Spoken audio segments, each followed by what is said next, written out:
આપણા જીવનમાં એ અત્યારે ઓતપ્રોત થઈ ગયું છે. આપણને ખ્યાલ હોય કે ન ખ્યાલ હોય ને એક એક્ઝામ્પલ સરળ આપીશું તમને.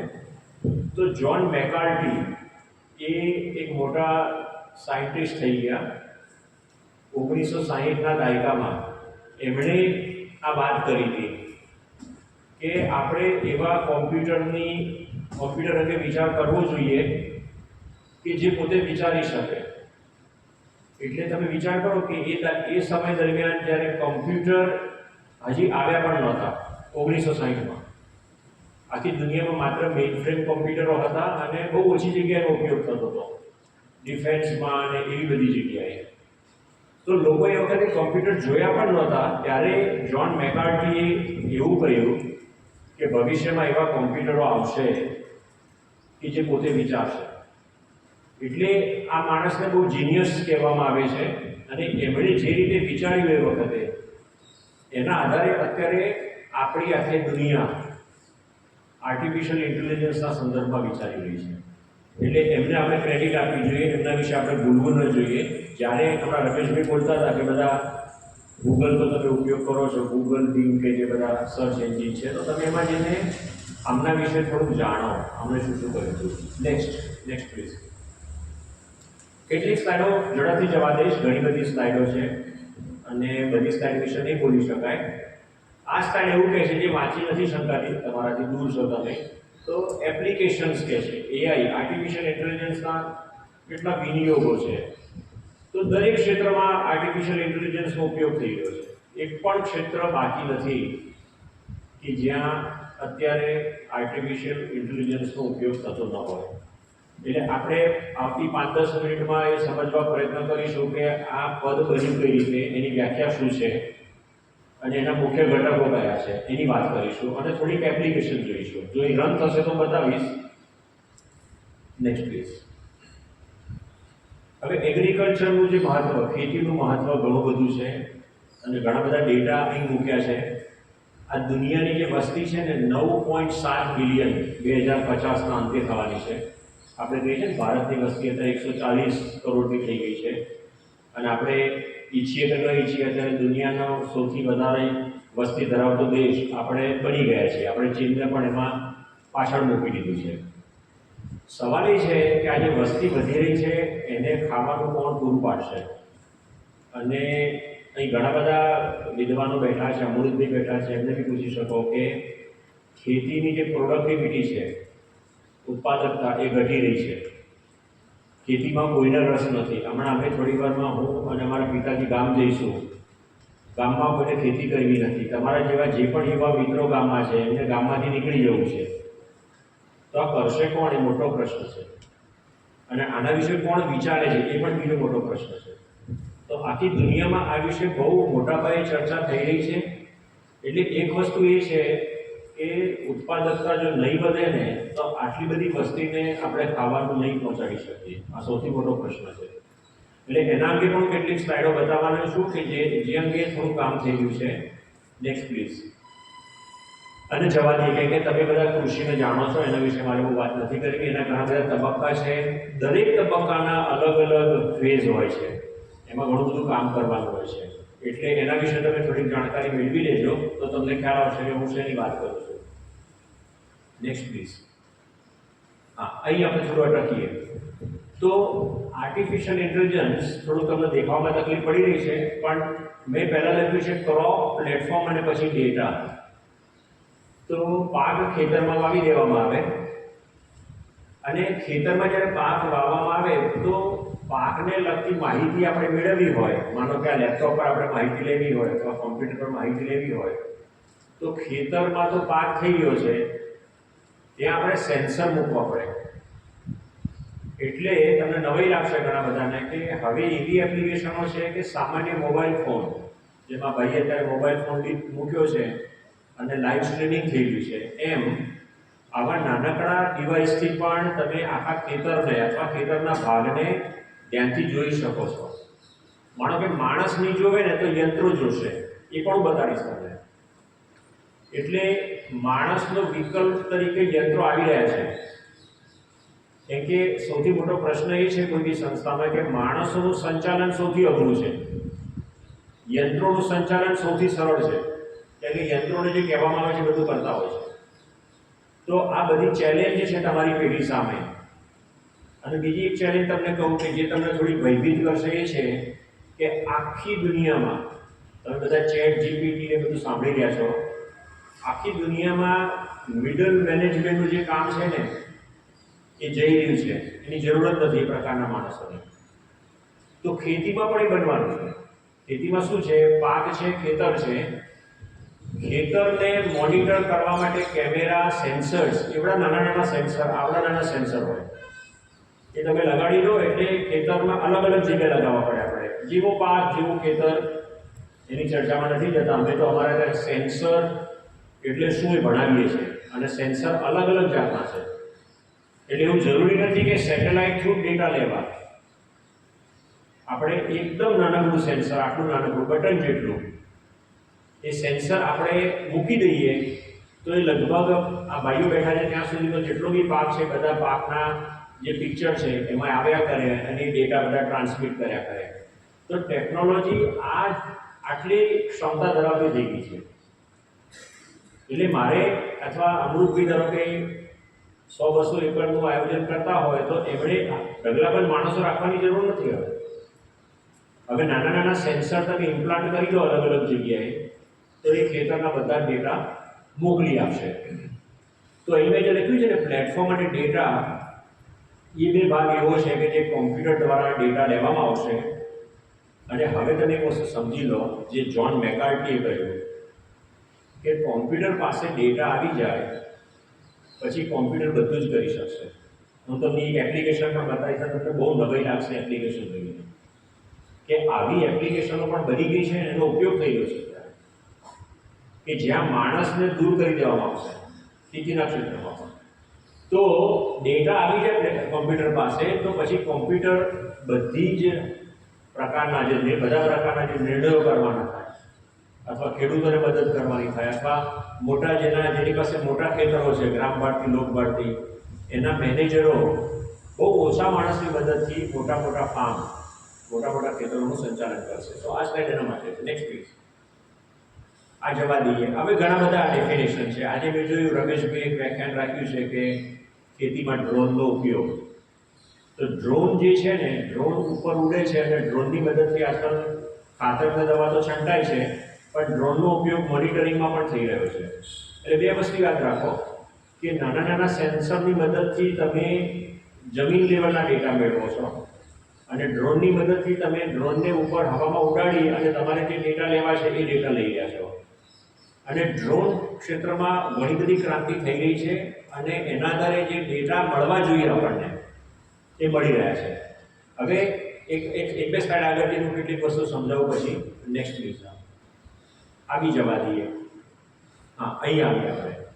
તમારે જે સમજવાની જરૂર છે ને આ છે કે જ્હોન મેકાર્ટી જે હતા એમણે એવું કેમ કીધું કે કાલ ઉઠીને એવા કોમ્પ્યુટરો આવશે, 60 વર્ષ પહેલાં એવું કઈ રીતે કહ્યું, કાલ ઉઠીને એવા કોમ્પ્યુટર આવશે કે જે માણસની જેમ વિચારતા હશે. તો એક વસ્તુ તમે સમજી લો કે આ સમગ્ર પ્રક્રિયા માટે સૌથી ઉપયોગી જે છે ને એ છે ડેટા. જો ડેટાને આપણે લઈ શકીએ તો બાકીના બધા કામો સરળ છે. એનું બીજી રીતે પૂછ્યું, અમે બધા કમ્પ્યુટર સાયન્સ અથવા એ પ્રકારના અભ્યાસક્રમો ભણાવીએ છીએ યુનિવર્સિટીમાં. અમે એવા વિદ્યાર્થીઓ તૈયાર કરીએ છીએ કે જે ડેટા આવે પછી જે પણ પ્રક્રિયા કરવાની હોય બધી કરી શકે. એટલે એક વસ્તુ તમે સમજી લો કે જો તમે કોમ્પ્યુટરને ડેટા આપી શકો તો કોમ્પ્યુટર હવે બાકીનું બધું કામ કરવા સક્ષમ બનતા જાય છે. હું એવું નથી કહી રહ્યો કે સક્ષમ થઈ ગયા છે, પણ સક્ષમ થતા જાય છે.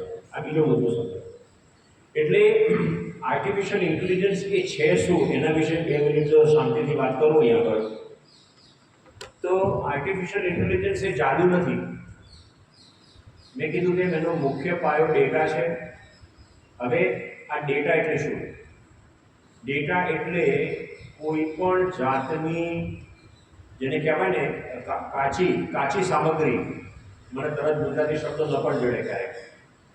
હું તમને બીજો પ્રશ્ન પૂછું. આજે 60-70 વર્ષ પહેલાં જ્યારે ક્રૂડ ઓઇલ મળ્યું ત્યારે દુનિયાની કંપનીઓ તરી ગઈ. પેટ્રોલિયમમાં જે લોકો પડ્યા, આજે જાણો તો રિલાયન્સ ને બધી ઘણી બધી કંપનીઓ એ પેટ્રોલિયમના કારણે આજે અબજો રૂપિયા કમાય છે. હવેની જે કંપનીઓ કમાવાની છે ને અબજો રૂપિયાથી પણ વધારે, એનો કાચો સામાન, કાચો માલ છે ડેટા. એટલે જ્યાં ત્યાંથી પણ એ લોકો ડેટા લઈ રહ્યા છે. અને ડેટા કયા કયા હોય તો આપણે ડેટા જોઈ લઈએ. ડેટા કયા હોય? નંબર હોય, સંખ્યા. ડેટા ટેક્સ્ટ હોય. તમે બધા છે ને ઘોડા ભાવે, હું જાણીને શબ્દનો ઉપયોગ કરું છું, ઘોડા ભાવે વોટ્સએપમાં, તમારા સોશિયલ મીડિયામાં, ફેસબુકમાં, ઈમેલમાં તમે ઘણી બધી એવી માહિતી મૂક્યા કરો છો અથવા લખ્યા કરો છો જે તમારા વિશેની અંગત માહિતી ધરાવે છે. અને આ બધી તમારી અંગત માહિતી કોમ્પ્યુટર પાસે જઈ રહી છે. એ અંગત માહિતીની આધારે એ લોકો ઘણું બધું શોધી લે છે. એક એક્ઝામ્પલ આપું સાદું. હું એવું જણાવું કોઈ જગ્યાએ અથવા એવો કોઈ ઓર્ડર આપું એમેઝોન કે ફ્લિપકાર્ટને કે મારે આ પ્રકારનું કોમ્પ્યુટર ખરીદવું છે, આ પ્રકારની વસ્તુ ખરીદવી છે, હું આ રીતે પેમેન્ટ કરવાનો છું, મેં આ રીતે પેમેન્ટ કરી દીધું, credit card through, UPI through કરી દીધું. આ બધા ડેટા છે ને સિસ્ટમમાં ફ્લોટ થઈ ગયા છે, સિસ્ટમમાં તરી રહ્યા છે ડેટા. અને મેં કીધું કે કોમ્પ્યુટરના પ્રોગ્રામો આ ડેટા વાંચી રહ્યા છે. એમની પાસે એ પણ માહિતી છે, આજે ગૂગલ આપણે કહીએ છીએ, ગૂગલ પાસે એ પણ માહિતી છે કે ઓગસ્ટ મહિનામાં હું માનો કે દિલ્હી ગયો હતો અને કઈ હોટલમાં રહ્યો હતો અને મેં કેટલું બિલ ચૂકવ્યું હતું અને બિલ મેં કઈ રીતે ચૂકવ્યું હતું. આ બધી માહિતી એમની પાસે આવી રહી છે. એના આધારે નક્કી કરે છે કે સંજય ચૌધરી કેટલા પૈસા ખર્ચવા સક્ષમ છે. તમે આ વસ્તુ સમજો ધ્યાનથી. તમારામાંના ઘણા બધા લોકો સોશિયલ મીડિયામાં જઈ અને સોશિયલ મીડિયાનો એવો ઉન્માદ છે કે બેફામ તમે તમારી અંગત માહિતી જાહેર કરો છો. કઈ અંગત માહિતી? તમારી બર્થડે, તમે બર્થડે ક્યાં ઉજવી, તમે કોની સાથે ઉજવી. લોકો પોતાના ફોટા, લગ્નના ફોટાથી માંડીને અનેક જાતના અંગત ક્ષણોના ફોટા બેફામ રીતે સોશિયલ મીડિયા પર શેર કરે છે. અને આ બધા ડેટાનો જે છે ને કોક તો વાંચી રહ્યું છે, એ તમને ખબર નથી કોણ વાંચે. અને એ ડેટાનો સારો અને ખરાબ અથવા કમર્શિયલ જે તમારે સમજવું હોય તે એ ઉપયોગ થઈ રહ્યો છે અત્યારે. એનું સાદું ઉદાહરણ આપું. માનો કે હું દિલ્હીમાં જાઉં ને 5 સ્ટાર હોટલમાં રહું ને 3 દિવસના 50,000 રૂપિયા ચૂકવું અને પેમેન્ટ મારા ક્રેડિટ કાર્ડ થ્રુ કરું, તો એક જ દિવસમાં મારી પાસે લોનની બધી માહિતી આવવાની ચાલુ થઈ જાય છે. એક જ દિવસમાં.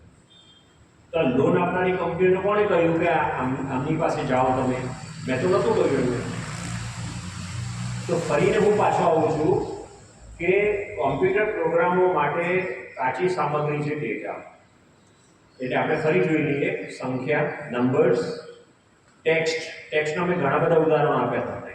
તમે સારા ટેક્સ્ટ મેસેજ લખો અથવા આ પ્રકારની અંગત માહિતીઓ મૂકો, એ પ્રકારના ટેક્સ્ટ. અથવા સાહેબ પોતાનો લેખ લખે, પોતાના અભ્યાસનો, સંશોધનનો લેખ લખે, એ પણ ટેક્સ્ટ કહેવાય. ત્રીજો ડેટા વિડીયો. મારો વિડીયો થઈ ગયો છે અત્યારે. મારી પાસે ઘણા બધા એવા એક્ઝામ્પલ છે કે જેમાં વિડીયો લાઈવ સ્ટ્રીમિંગ થઈ રહ્યું હોય તો આ વિડીયો એવા પ્રોગ્રામ પાસે જાય કે મારા ફેસનું ધ્યાન રાખીને એ જાતે શોધી લેશે કે અત્યારે સંજય ચૌધરી ગ્રામ ભારતીમાં હાજર છે અને સંજય ચૌધરી ગ્રામ ભારતીમાં હાજર છે આ ટાઈમે ગ્રામ ભારતી અહીં આવ્યું છે. તો જો સંજય ચૌધરી સાથે એમને કશું કરવું તો કરી શકે. આનું સાદામાં સાદું ઉદાહરણ જો તમે ધ્યાનથી વાંચ્યું હોય ને હમણાં, તો ઇઝરાયલ અને પેલેસ્ટીનમાં કશું બન્યું, તમે સાંભળ્યું હોય કે પેજર ફૂટ્યા હતા બધા અને કેટલા બધા લોકો મરી ગયા એમાં. તો આ એક્સ્ટ્રીમ એક્ઝામ્પલ છે. અને આનું વોર્નિંગ અમે જાણીને આપીએ છીએ કેમ કે અત્યારે તમારા જેવા યંગ લોકો પોતાનો ડેટા મૂકે છે અને બધા એવું માને છે કે મારો મોબાઈલ પણ સેફ છે. તો અત્યારે મોટો પ્રશ્ન એ પણ બની રહ્યો છે કે મોબાઈલમાં જે બેટરી છે ને આપણી મોબાઈલમાં, એ બેટરીને જો પ્રોગ્રામ કરવામાં આવે તો બેટરીનો વિસ્ફોટ થઈ શકે. તો આ વિસ્ફોટ હું તો નથી કરતો, રિમોટલી કોઈ કરે છે. અને કેવી રીતે કરે છે રિમોટલી?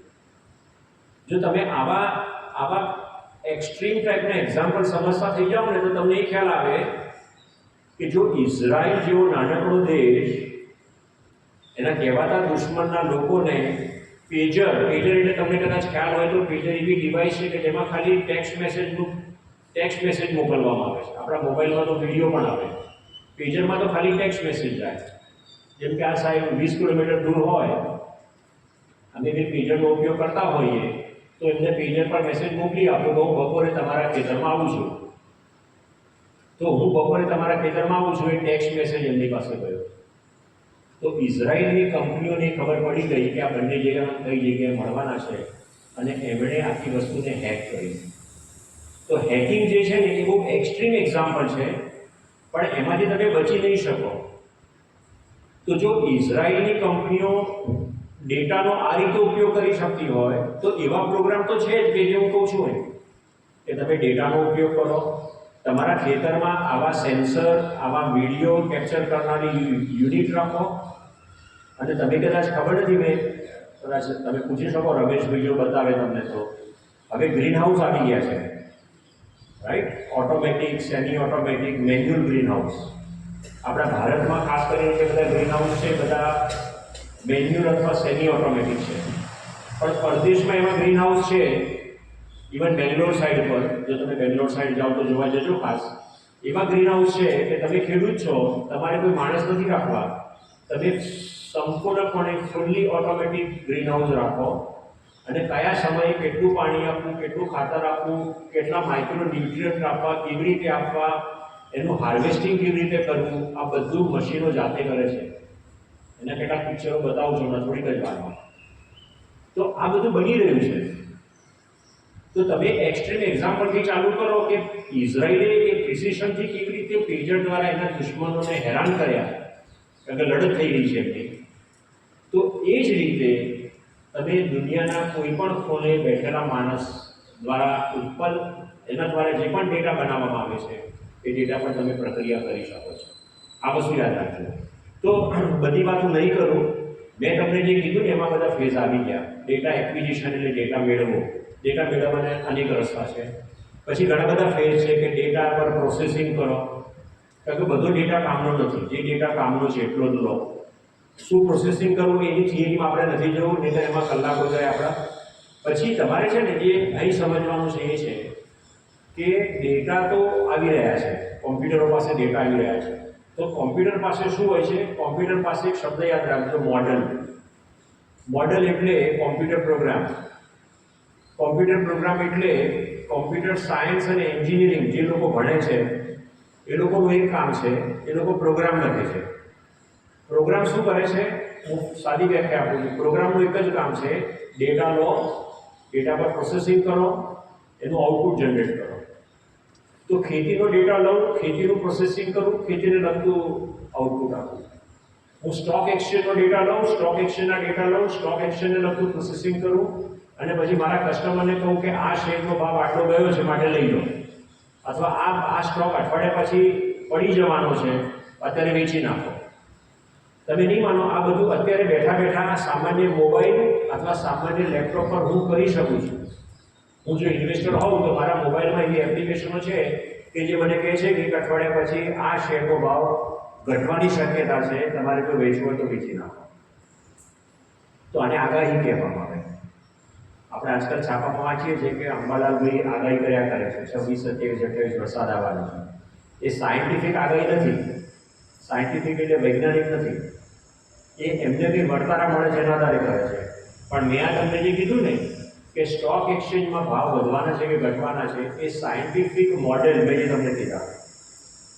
એ જ રીતે ખેતીમાં તમે કરી શકો છો સાયન્ટિફિક મોડેલમાં. બરાબર છે? તો મોડલ શબ્દ બહુ અગત્યનો છે. મોડલ એટલે આવા અનેક પ્રોગ્રામથી બનેલું યંત્ર. તમે કહેશો કે કોમ્પ્યુટરમાં યંત્ર ક્યાં હોય? આપણા નાના કોમ્પ્યુટરમાં તો જે પ્રોગ્રામ છે ને, પ્રોગ્રામ એને અમે યંત્ર કહીએ છીએ. એટલે યંત્ર એટલે શું? યંત્ર તો ફિઝિકલ બી હોય અને લોજિકલ પણ હોય. યંત્ર દેખાય નહીં ખરું અને યંત્ર ન પણ દેખાય. તો આર્ટિફિશિયલ ઇન્ટેલિજન્સમાં જે મોડેલ છે ને, જે મુખ્ય છે, એ દેખાતું નથી. આ વસ્તુ ખાસ સમજજો તમે. આર્ટિફિશિયલ ઇન્ટેલિજન્સ એ કોઈ મશીન નથી. હું ફરી રિપીટ કરું છું, તો આ સમજી ગયા તો આર્ટિફિશિયલ ઇન્ટેલિજન્સ સરળ છે. નથી સમજ્યા તો કંઈ વાંધો નહીં. દુનિયામાં ઘણું બધું બીજું કરવા જેવું છે આપણે. તો પાયો 1 ડેટા મેળવો, પાયો 2 ડેટા નકામા છે કાઢી નાખો, કામના ડેટા રાખો, અને 3 જે મોડેલ એટલે જે પ્રોગ્રામનો સમૂહ છે એને ડેટા મોકલો અને બધું જ કરશે. એટલે તમે પૂછી શકો કે એવું કે કેવી રીતે પ્રોગ્રામ બધું કરી શકે. તો મેં તમને એટલે જ એક્ઝામ્પલ આપ્યું કે તમે જ્યાં પણ જાઓ છો, જ્યાં પણ ખર્ચા કરો છો, તમે ભૂતકાળમાં જ્યાં જ્યાં ગયા છો, જ્યાં જ્યાં ખર્ચા કર્યા છે, એ બધા ડેટા કોઈકને ખબર છે.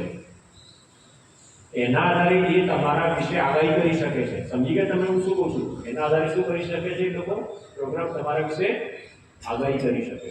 ફોર એક્ઝામ્પલ, કોઈક વ્યક્તિની આવક 40,000 રૂપિયા હોય મહિને, તો બહુ સીધી વાત છે કે એની વર્ષની આવક 5 લાખ છે, તો એ વ્યક્તિ 1 કરોડનો ખર્ચો ન કરી શકે. તો 40,000 કમાનારો વ્યક્તિ કેટલો ખર્ચો કરી શકે એવી આગાહી પ્રોગ્રામ કરી શકે છે. એના આધારે તમને રેકમેન્ડેશન ભલામણો આપે છે. હવે હું એક પ્રશ્ન પૂછું છું, તમે જે મોબાઈલ ફોન વાપરો છો એમાં તમને કોઈ ભલામણ આપે છે? હું પૂછું છું.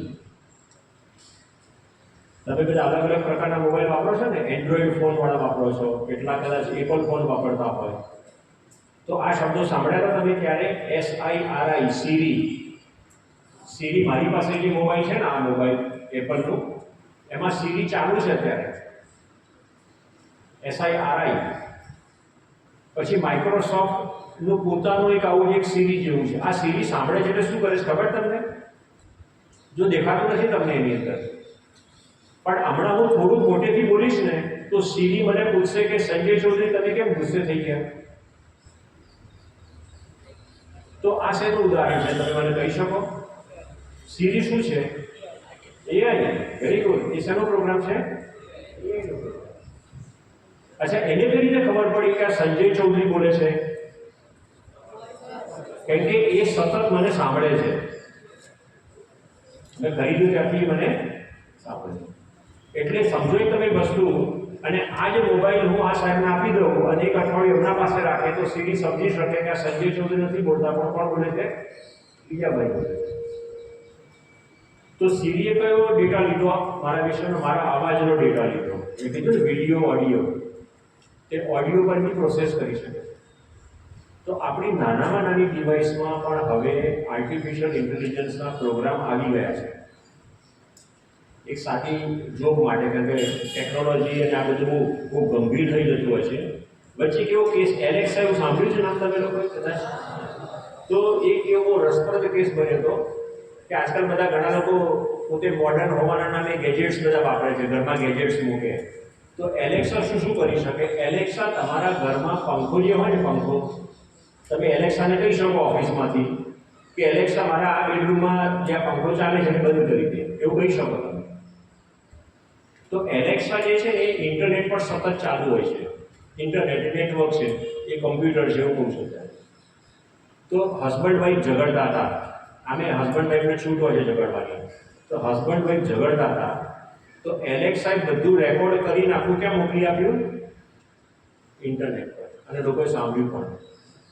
તો તમે એલેક્સા કે આવા સીરી કે આવા પ્રોગ્રામનો ઉપયોગ કરતા હો તો કેટલીક અંગત વાતો નહીં કરતા, નહીં તો તમારી અંગત વાતો આખી દુનિયા પાસે જતી રહેશે અને તમે રોકી નહીં શકો. અચ્છા, એક છેલ્લી વાત કહું છું ગંભીર રીતે, ખાસ કરીને યુવાનો બેઠા છે. તમે સાયબર ક્રાઇમ એવું સાંભળ્યું છે? Cyber crime. તો સાયબર ક્રાઇમ જે છે ને આનાથી થાય છે કે તમારા બધા ડેટા આ રીતે કોકને કોક પ્રોગ્રામ જોયા કરે છે અને બીજા કોકને મોકલી આપે છે. અને કોમ્પ્યુટર એન્જિનિયરિંગ કે કોમ્પ્યુટર સાયન્સ જે ભણે છે એમને ખબર છે કે કોનો ડેટા કેવી રીતે ચોરી લેવો, એમને આવડે છે. એટલે લોકો મને પણ ટાર્ગેટ બનાવી શકે, સાહેબને ટાર્ગેટ બનાવી શકે, આ બેટી છે દીકરી, એને પણ ટાર્ગેટ બનાવી શકે. એટલે થોડું ચેન્જો. તમે તમારી બધી વસ્તુઓ મોબાઈલ હસ્તગત નહીં રાખતા, બધી જગ્યાએ ઇન્ટરનેટ ચાલુ નહીં રાખતા, એટલે ક્યારેક પ્રશ્ન આવશે. એટલે આ બધાની પાછળ કોણ છે મેં તમને સમજાવ્યું, અલગ અલગ એક્ઝામ્પલ. એ છે મોડેલ. એટલે આર્ટિફિશિયલ ઇન્ટેલિજન્સ એ બીજું કાંઈ નથી. છેલ્લી વ્યાખ્યા આપું છે, પછી 2-4 એપ્લિકેશનો જોઈએ આપણે અને પછી વાત પૂરી કરીએ. તો આર્ટિફિશિયલ ઇન્ટેલિજન્સનો કોર છે મોડેલ. મોડેલ છે કોમ્પ્યુટર પ્રોગ્રામનો સમૂહ. અને આ પ્રોગ્રામો કોણ લખે છે? કે જે લોકો આ પ્રકારની વિદ્યા, તમે જે પણ વિદ્યામાં ભણતા હો, તો એક બીજી વિદ્યા પણ છે. એ વિદ્યા એ લોકો ભણી રહ્યા છે, એવા એવા પ્રોગ્રામ એ લોકો લખી રહ્યા છે. મેં તમને સીરીનું એક્ઝામ્પલ એટલે જ આપ્યું કે મારા મોબાઈલમાં જે સીરી નામનો પ્રોગ્રામ છે ને એ મારો અવાજ ઓળખે છે. એ જ રીતે ભવિષ્યમાં અત્યારે આવું છે, તમે વિચાર કરો 10 વર્ષ પછી ક્યાં જશે આ વસ્તુ, થોડું તમારે વિચારવાની જરૂર છે. હવે આપણે આગળ જઈએ. તો મોડેલ કહીને મેં ઘણું બધું કીધું, આપણે આગળ જઈએ, જવા દઈએ. મેં ઘણું બધું કહી દીધું છે. નેક્સ્ટ હજી આગળ જઈએ. ઓકે, તો જો વાંચવું નથી આપણે બધું. તમે કોઈ પણ ખેતી કદાચ તમે સારી રીતે જાણતા હો, ખેતીને લગતો કોઈ પણ પ્રશ્ન, આની એક એક્ઝામ્પલ પણ હું આપીશ. તમે લોકો કદાચ સોઇલ ટેસ્ટિંગ લેબ એવું નામ સાંભળ્યું હશે. તો અત્યારે સોઇલ ટેસ્ટિંગ તમારે તમારા ખેતરની કરાવવી હોય તો કંઈ જરૂરી નથી કે સેમ્પલ કાઢીને તમે ગાંધીનગરમાં સેમ્પલ મોકલો. અને કોઈ ખેડૂત એવું કરવાનો નથી. ગામડામાં બેઠેલો ખેડૂત એના સેમ્પલ લઈને કંઈ લેબમાં જવાનો નથી બસમાં બેસીને. એની પાસે ટાઈમ નથી અને હોય તો એની પાસે ઈચ્છા પણ નથી. બંને વસ્તુ સાચી છે. તો એની પાસે એના ખેતરમાં આવીને જો એ સેમ્પલિંગ થાય તો એ સોઇલ ટેસ્ટિંગ કરશે. અને સોઇલ ટેસ્ટિંગ કરશે તો એવું જ ફર્ટિલાઇઝરનો ઉપયોગ કરશે કે જે ખેતર માટે જરૂરી હોય. અને રમેશભાઈ છે આના જ્ઞાની છે, એમને પૂછજો કે ઓર્ગેનિક એગ્રીકલ્ચર અને ઘણી બધી વાતો એ કરતા હોય છે, એ તમે એમને કહી શકશો. તો ત્યાંથી ચાલુ કરીને તમે જેટલી પણ એપ્લિકેશનો મેં લખી છે એ બધી એપ્લિકેશનો સાદો મોબાઈલ ફોન, સાદો હું બતાવીશ વિડીયોમાં, સાદા મોબાઈલ ફોન, અને મેં એક શબ્દનો ઉપયોગ કર્યો તમારી પહેલાં, સેન્સર. મોબાઈલને આપણે શેની સાથે જોડી દેવાના છે? સેન્સર સાથે. એટલે જોડી દો, પ્રોગ્રામ છે મોબાઈલમાં અને પ્રોગ્રામ તમને બધું કહી દેશે. અને તમારો ડેટા એને જ્યાં મોકલવો છે ત્યાં મોકલી આપશે. તમારે તમને પૂછશે પણ નહીં. ઓકે, હા, આપણે આગળ જઈએ. ચાલો જો હવે આપણે એક્ઝામ્પલ વાળા. તમને ખ્યાલ છે કે ખેતરમાં તમે જે પણ પાક વાવ્યો હોય, ધારો કે કેરી વાવી છે કે કોઈ પણ દ્રાક્ષ વાવી છે અથવા સફરજન વાવી છે, તો ખેડૂતો શું કરે છે? એ કેરી પાકી છે, પાકવા યોગ્ય છે કે નહીં જોયા વગર બધું પાડી દે છે. આડેધડ જોતા પણ નથી. અને પાડીને પછી જેટલું કેમિકલનો ઉપયોગ થાય, કેમિકલનો ઉપયોગ કરીને પાકી ચીંબાડીને બજારમાં વેચવા માટે મોકલી દે છે. તો ખેડૂતને શું જોઈએ? ખેડૂતને આવા એપ્લિકેશન જોઈએ કે હું નીચે ઊભો ફોટો પાડું અને મને આટલા અંતરથી કહી દે કે આ કેરીના જે ઝુમખા છે એમાં કેરીઓ પાકી છે કે નથી પાકી. તો આ એક્ઝામ્પલ એના માટેનું છે. તમે જોઈ રહ્યા છો દ્રાક્ષ છે, તો એ દરેકે દરેક દ્રાક્ષના જે છે ને ઘટકો એમાં જોઈને કહી શકશે કે આ દ્રાક્ષ પાકી છે કે નથી પાકી. અને તમને ફરી કહું છું, આવી એપ્લિકેશનો બનાવવાની નથી, આવી એપ્લિકેશનો બની ગઈ છે. સવાલ એટલો છે કે આપણી માનસિકતા છે આવી એપ્લિકેશન ઉપયોગ કરવાનો કે હજી આપણે એ જ બીબા ઢાળ રીતે કામ કરવાના છીએ. જેમ કે અમૃતભાઈ જ્ઞાની છે, તમે પૂછો ઉત્તર ગુજરાતના ખેડૂતો આજની તારીખે પણ ખેતરમાં સ્પ્રિંકલર કે ડ્રીપ એનો ઉપયોગ નથી કરવો. એમને એ જ ફ્લડ પદ્ધતિ તમે જે કહો છો એ પાણી વાળી દેવાનું અને પાણીનો બેફામ ઉપયોગ કરવાનો.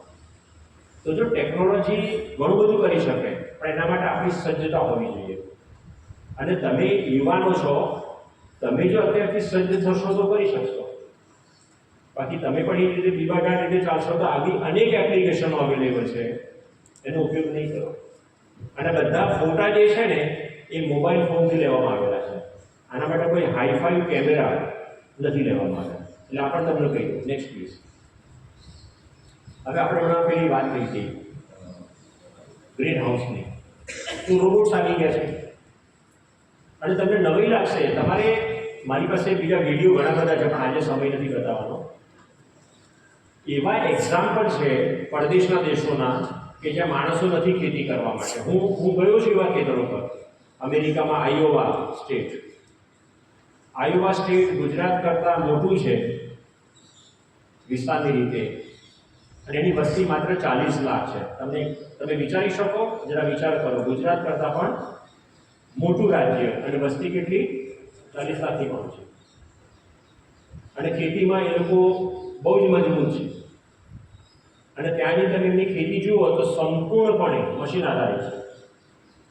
મેં એ બી જોયું હતું કે 8 માઇલ બાય 8 માઇલનું ખેતર હોય તો એક જ માણસ 8 માઇલ એટલે કેટલા થયા? 12 કિલોમીટર બાય 12 કિલોમીટરનું ખેતર. કેટલા ખેડૂતો ખેતી કરતા હતા? માત્ર આપણે ત્યાં પણ એ સમય આવી રહ્યો છે કે મજૂરો મળતા નથી.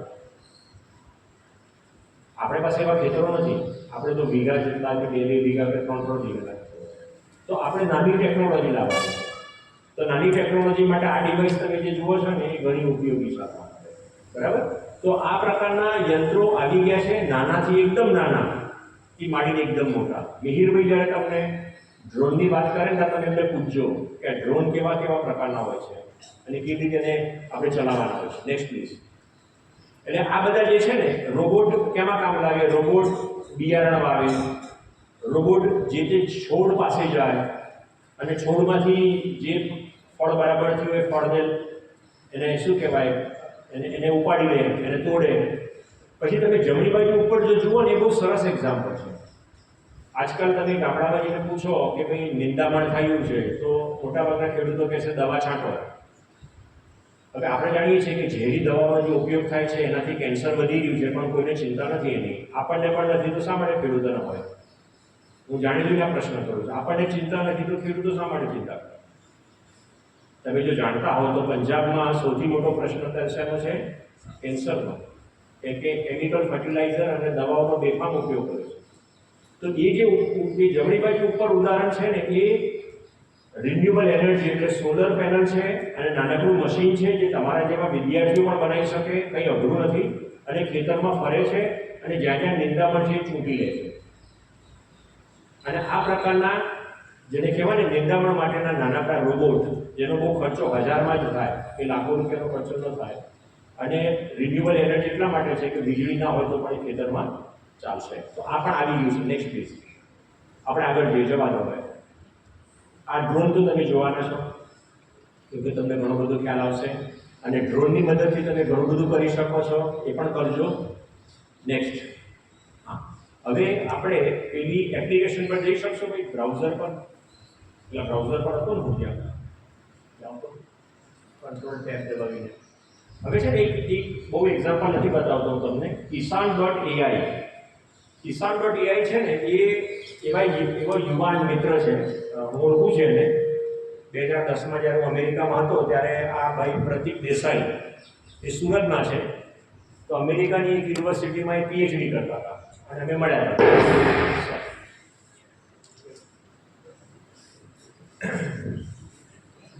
બહુ ચિંતા ના કરો, કોઈ ઇઝરાયલ આપણી પાસે નથી પડ્યું એટલે બહુ ચિંતા ના થાય. આપણે સેફ છીએ, બહુ વિચલિત ના થતા. તો બહુ ઝડપથી આપણે વાત પર આવી જઈએ. હું કરી આપું 1 મિનિટ? બંધ કરી.